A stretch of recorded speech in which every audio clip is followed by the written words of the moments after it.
Fala, meus amigos, daquele jeitão! Eu sou o Taylor Fábio e hoje é dia da gente relembrar duas séries heróicas bem conhecidas pela criançada dos anos 70 e dos anos 80. E a gente tá falando de Shazam, a série do Capitão Marvel que rodava os Estados Unidos embarcado em um trailer muito louco, sempre tentando ajudar o próximo. E se tem Shazam, tem a poderosa Isis, uma heroína criada especialmente para televisão e que usava os seus poderes egípcios para transformar o mundo, ou mesmo a escola onde ela dava aula, num lugar melhor. Então, se vocês querem relembrar essas séries que abriram caminho para outras séries de super-heróis dos anos 70 e dos anos 80, sejam bem-vindos a mais um Coleção em Ação Show. Ô filho, vai lá no boteco comprar um cigarrinho pro pai, mas nada de fliperama, viu?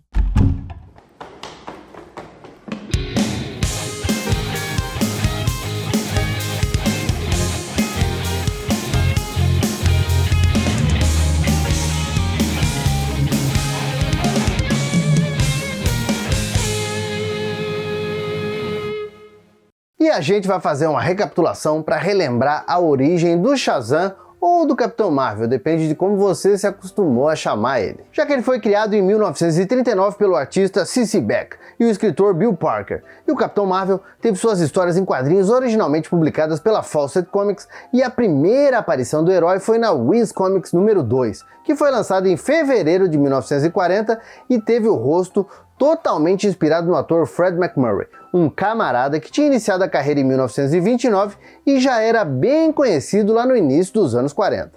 E assim como o ator, o Capitão Marvel também ficou bem conhecido e logo começou a encher os bolsos da Fawcett de dinheiro. Já que em 1941 ele ganhou um seriado em 12 partes chamado As Aventuras do Capitão Marvel, produzido pela Republic Pictures.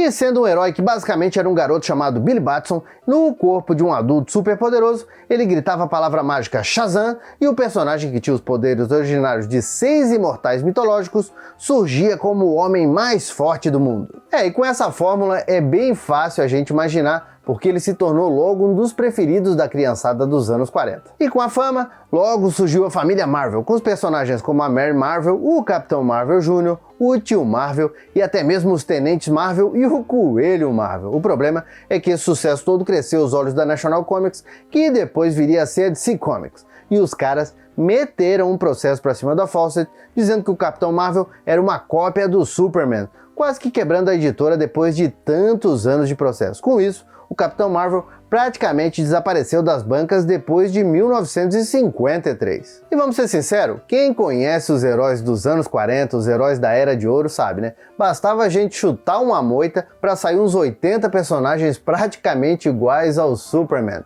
Eu acho que o preço que o Capitão Marvel pagou foi o preço de ter se tornado famoso. Enfim, em 1972, a Fawcett, já vendendo o almoço para comprar a janta, acabou entrando em um acordo com a DC Comics e a editora da Liga da Justiça levou todos os personagens do universo do Capitão Marvel.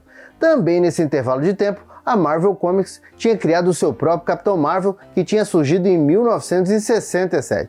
E a DC também não podia mais usar Capitão Marvel nas capas do gibi do herói, tendo que usar Shazam no título. Inclusive, de um bom tempo pra cá, a DC Comics já oficializou o nome do Capitão Marvel, que a gente chama de Capitão Fraldinha por causa da Liga Cômica. Lembra que o Gunn chamava ele desse jeito? Pois é, agora o nome dele oficialmente é Capitão Marvel. Bom, o que importa é que em 1972, a DC Comics não sabia direito o que fazer com o Capitão Marvel e jogou todo mundo, toda a galera dele numa terra do multiverso chamada Terra S, ao mesmo tempo que queria lucrar com o herói. E foi aí que entrou na parada o nosso querido Lou Scheimer, um dos donos da Filmation, uma empresa que estava acostumada a fazer muitos desenhos animados, mas que nunca tinha se aventurado no mundo das live action.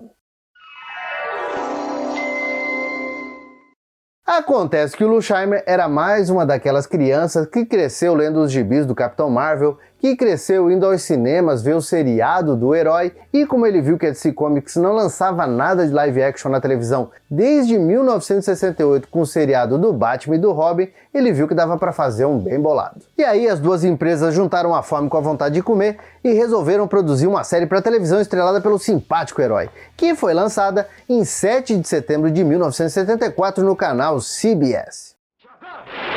Numa distribuição Warner Bros. Televisão, Capitão Marvel, a palavra que o transforma...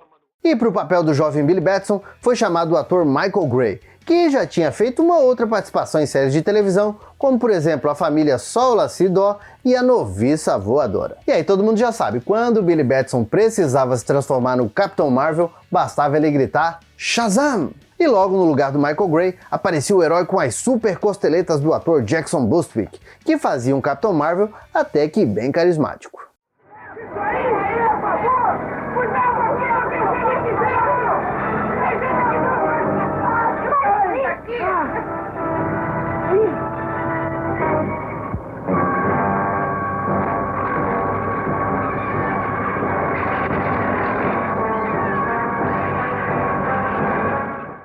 E claro, por questões orçamentárias, a gente não tinha o Mago Shazam e muito menos a Pedra da Eternidade. Na verdade, a gente tinha um personagem novo acompanhando o Billy. E era um camarada chamado simplesmente de Mentor, que era vivido pelo experiente ator Les Romain, já acostumado a atuar em filmes e séries desde os anos 50. O Mentor dirigia um trailer e, junto com Billy Batson, usava um veículo para cruzar os Estados Unidos ajudando pessoas. O engraçado é que o Billy fazia de tudo para esconder a identidade secreta dele, mas o trailer tinha um baita símbolo do Capitão Marvel bem na frente para todo mundo ver. Aliás, o trailer tinha um tipo de gênios dentro, cheio de luzes, que ajudava o Billy a se conectar com os Imortais. Se bem que eu não sei se ele ajudava ou não, porque o Billy sempre que ia falar com os Imortais, falava uma frase antes. Ó imortais, velozes, fortes e sábios, apareçam diante de meus olhos. Hoje você vai encontrar, Billy, algumas pessoas que... E como a parte orçamentária da série era bem reduzida, até por ser praticamente pioneira na década de 70 e também por ser a primeira investida da Filmation nesse formato, no lugar de atores e efeitos especiais, a galera do Lusheimer fizeram os Imortais através de uma animação, com os efeitos por cima que eu vou dizer até que ficaram bem eficientes para a época. Eles temem que, se forem contrários, seus amigos os rejeitarão. Eu me senti assim algumas vezes. Então você compreende. Aliás, esse Hércules aí, hein? Eu vou dizer, se o filme do Hércules do Lou Ferrigno não fosse ser feito quase uns 10 anos depois dessa série, eu não teria dúvidas que essa era uma cópia do ator. São boas demais essas referências que a gente inventa, diz aí. Aliás, os imortais Salomão, Hércules, Atlas, Zeu, Aquiles e Mercúrio sempre apareciam para dar alguma dica pro Billy no melhor estilo Mestre dos Magos, ou para soltar algum raio quando o Mentor estava se metendo demais na evolução do garoto como herói. Outra curiosidade bem legal, pelo menos lá nos Estados Unidos, é que o Lou Scheimer fazia toda a narração do início dos episódios, e ele também dublava todos os Imortais, com exceção do Atlas, que era dublado pelo Norman Prescott, que era o dono da Filmation junto com o Lou. E a série também nunca mostra a origem do herói e sempre coloca o Billy Batson e o Mentor para ajudar alguém em apuros ou enfrentando criminosos comuns. Então, não esperem super vilões, e sim adolescentes que começam a furtar carros para sair dirigindo pela cidade,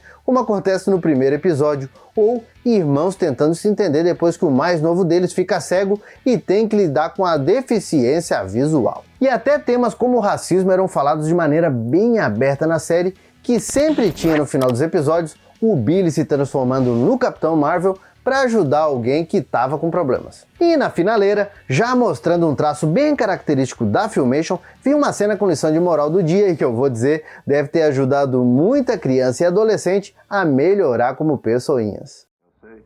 Estou certo que Chuck queria se divertir também, mas ele teve coragem de dizer que era errado pegar os carros. Foi preciso muita coragem para você não concordar com... Bom, e claro, já que a gente está falando de uma série que tinha um orçamento parecido com um valor gasto para reformar um fogão ou uma geladeira, o herói ou voava com um chroma key, que já era bem capenga mesmo para a época, ou então com um voo um pouco mais convincente, onde o ator só aparece da cintura para cima, já que a parte de baixo devia estar presa em alguma estrutura por Jackson Bostwick não se esborrachar no chão.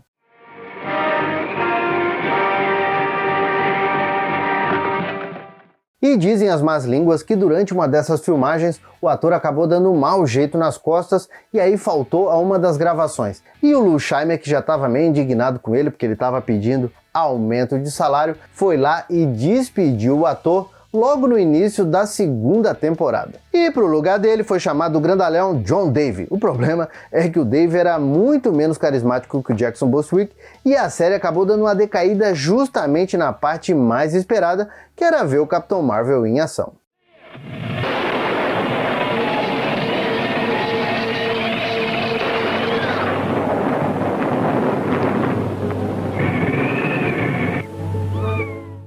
Bom, mesmo assim, mesmo com essa turbulência toda, com a entrada do John Davey a partir do 4º episódio da segunda temporada, a série fazia bastante sucesso lá nos Estados Unidos e se manteve por 3 temporadas, totalizando 28 episódios que duravam mais ou menos 22 minutos.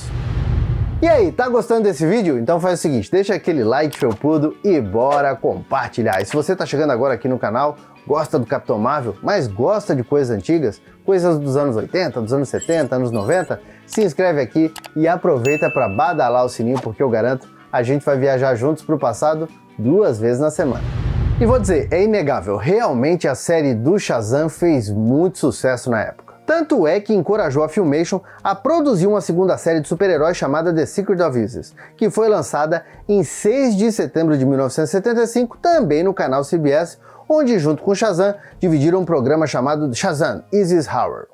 Shazam Isis Hour, a full hour of exciting adventure with the world's most powerful mortals. Captain Marvel, champion of truth and justice, and Isis, dedicated foe of evil.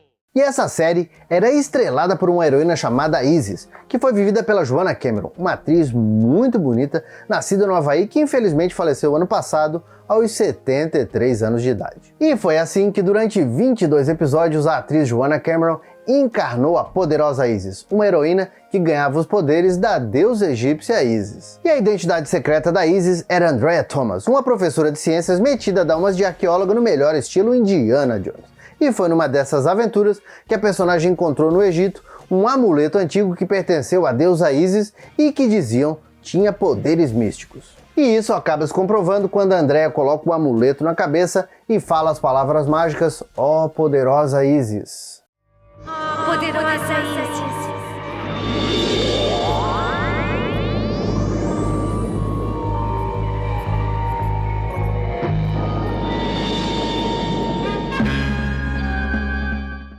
E apesar de voar e tudo mais, os poderes da Isis eram bem diferentes dos poderes do Capitão Marvel, já que ela sempre recitava frases para invocar poderes, ou pelo menos ela gostava de recitar frases para invocar poderes bem diferentes e que quase nunca apelavam para violência. E a exemplo do Capitão Marvel, a Isis também não enfrentava supervilões, e sim prendia criminosos comuns e ajudava pessoas com problemas, e para isso ela era ajudada pelo professor Rick Mason, vivido pelo ator Brian Cutler, que fazia as vezes de mentor da série e mais pra frente na história se revela como um agente secreto do governo. E não dá pra esquecer o Corvo Tut, que também ajudava a heroína nas missões, e as alunas Cindy Lee e Renee Carroll, que também apareciam em alguns episódios para dar aquela mãozinha. E claro, dentro disso tudo, o mais aguardado era ver a poderosa Isis em ação. Força da gravidade, venha me ajudar. Faça essa pedra morro acima rolar. E como ela era uma heroína com bastante sensibilidade, claro que não podia faltar na série da poderosa Isis aquela lição de moral do dia, coisa que era bem comum nas produções da Filmation. E a heroína ainda teve alguns crossovers com o Capitão Marvel, sendo que uma aventura em 2 partes aconteceu em 1975, com um episódio rolando na primeira temporada da Isis e na mesma semana a continuação rolando na segunda temporada do Shazam. Já em 1976, os personagens se encontraram em 3 episódios, sendo 2 na terceira temporada do Shazam e 2 justamente nos episódios finais da Isis.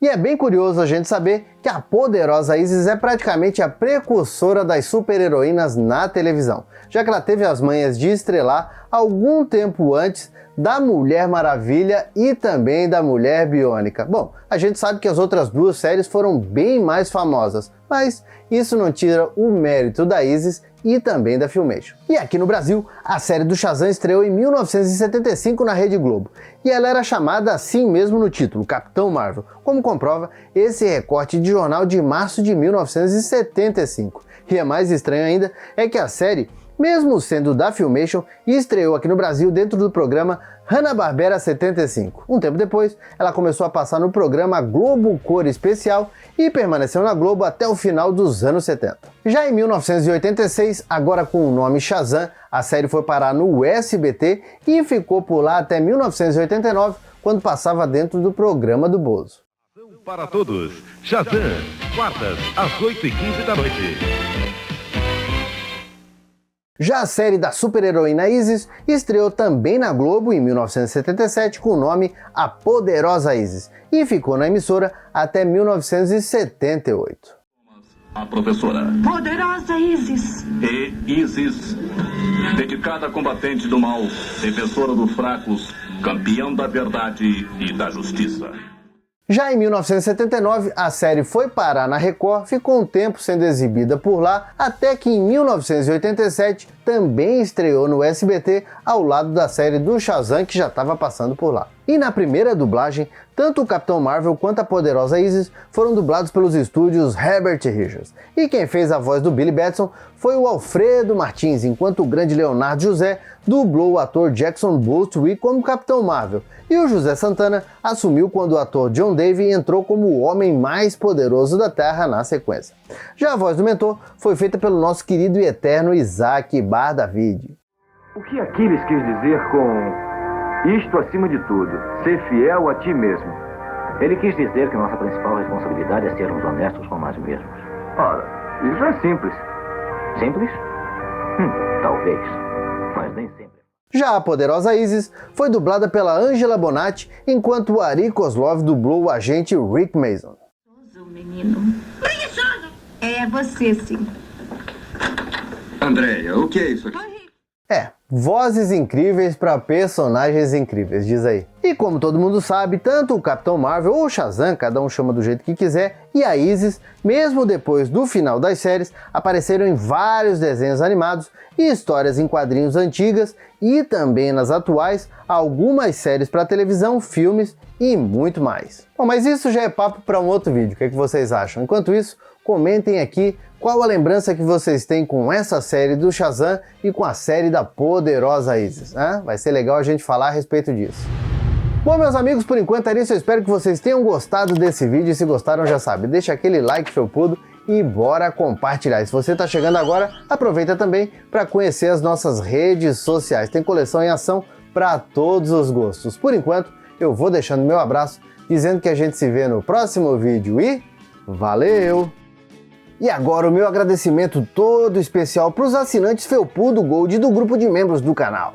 Tá esperando o que para ser membro Felpudo Gold ou Felpudo Silver você também? Pode ter certeza, vai ajudar demais a nostalgia do canal.